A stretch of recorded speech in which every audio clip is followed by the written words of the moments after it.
Dear DJ Cory, nainit ako sa mga kabit. Pero, mangin kabit man gali ako. Dear DJ Cory, please call me Cheska. It never crossed my mind nga makalabot ako sa punto nga ma-share man ko sang problem ko. Nakita ko ang Reels video mo sa nag-browse ako sa Facebook and it led me to your page and I just found myself typing my own story in your messenger. Kagabay pa ka mabasa mo ini. More than a year ago, September 2021, nabaton ko ang blessing nga permi ko gid ginapangamuyuan. Natagaan ako sang visa para mag-work diri sa Canada. Naglakat ako sa October 2021 pakadto sa Canada. Bit-bit ang mga handom ko para sa kaugalingon ko. Isa sa mga ginapangamuyo ko ang ma-meet ko man ang tawo nga magapalangga kag magapalipay sa akon. 6 years na ako nga single, gani handom ko man nga magkarelasyon pero hindi amo ng first goal ko. Kundi ang makatungtong sa Canada kag matuman ang handom ko. Kag ari na gid man ako. Sa paglakat sa mga inadlaw, nangin maayo ang relasyon ko sa mga katrabaho ko. Pero may ako nagabanding sa ila. Asa nga may nangin super close ako nga lalaki nga workmate ko. Balaan ko ang mga limitations ko sa pangabuhi, pero nag-abot ang time, naging temp niya ako kag nangin marupok ako. Kag tungod dugay na ako nga wala sang nangin karelasyon, na-excite ako. Nagbigay ako. Wala ko man lang gin-consider nga ang lalaki nga ato pamilyado, kasal, and still going strong sila sang misis niya. Nagduha-duha ako kaginpunggan ko ang kaugalingon ko pero ulihin na ang tanan. Nangin bulag kag hangag ako kag nagpasugot ako nga mangin kabit. Yes, for the first time in my life, ara ako sa sitwasyon nga ginalantaw ko lang sa movie or teleserye o kung sa tulfo. Dama ako gin-compromise kag gin-adjust para sa iya. Amo ni galing feelings ang ginatawag nga kabit no or kirida. Kabudlay kag masakit sa balatsyagon. Pero ang lalaki nga ini anad sa amo sini nga sitwasyon. Dugay na siya nga na naga-abroad, may naanakan na siya nga sa lain nga lugar sa Pinas kag diri sa Canada.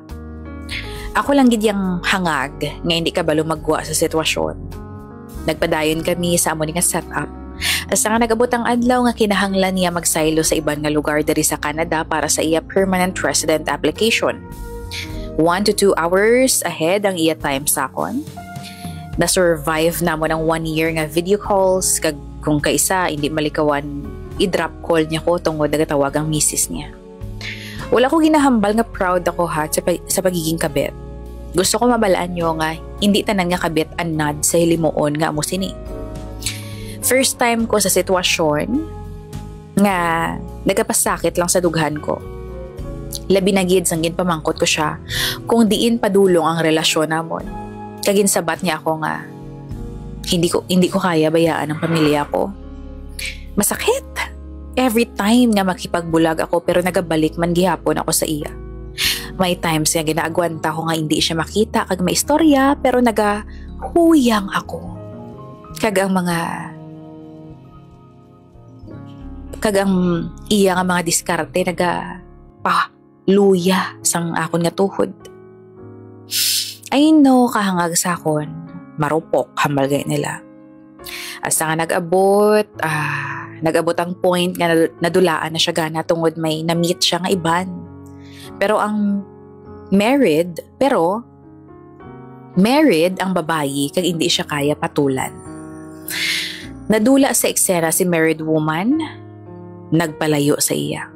Naglakat ang mga binulan kag September ato sang nagkita ay kami liwat. Kanami isang feeling nga mahag ko siya after how many months. Pero dali lang ang stay niya. Then 2 months ago, we had an argument as ginhambalan niya ako nga tama na. Nasakitan gid ko.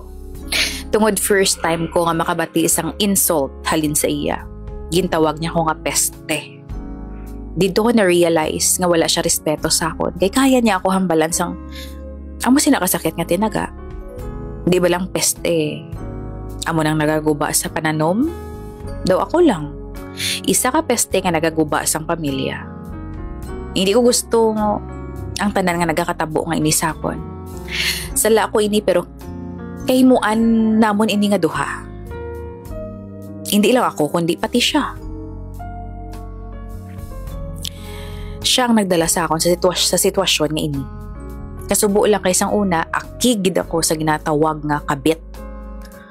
Sang una, basher ko sa mga kabit. May mga mabasa lang ko about kabit, quotes or stories. Giinit ulo ko. Kag nagakomentar gid ako dayon sang makahang-kahang.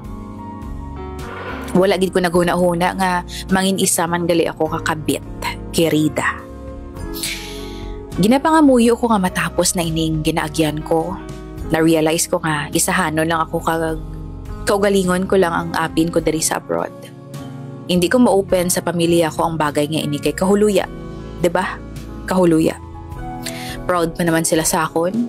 Kag taas ang panulok nila sa akon, ang respeto nila.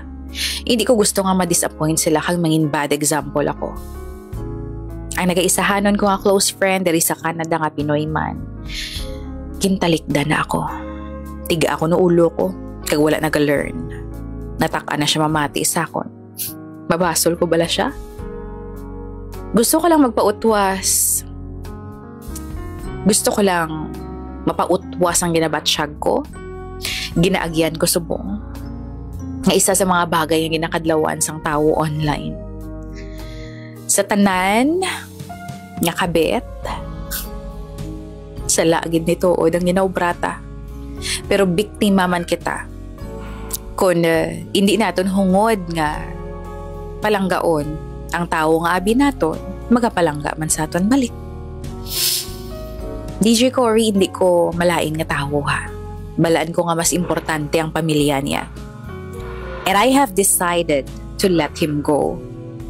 Please pray for me nga mapanindugan ko ang desisyon ko. By the way, manog renewal of vows sila sa asawa niya. Gani ginhambalan ko siya nga mapalayo na ako tungod deserve sa asawa niya ang palanggaon sang tampad. Grabe ang sakripisyo nga ginaagyan sa asawa niya para sa iya. To the point nga kaagi ni mental breakdown. For you, good boy.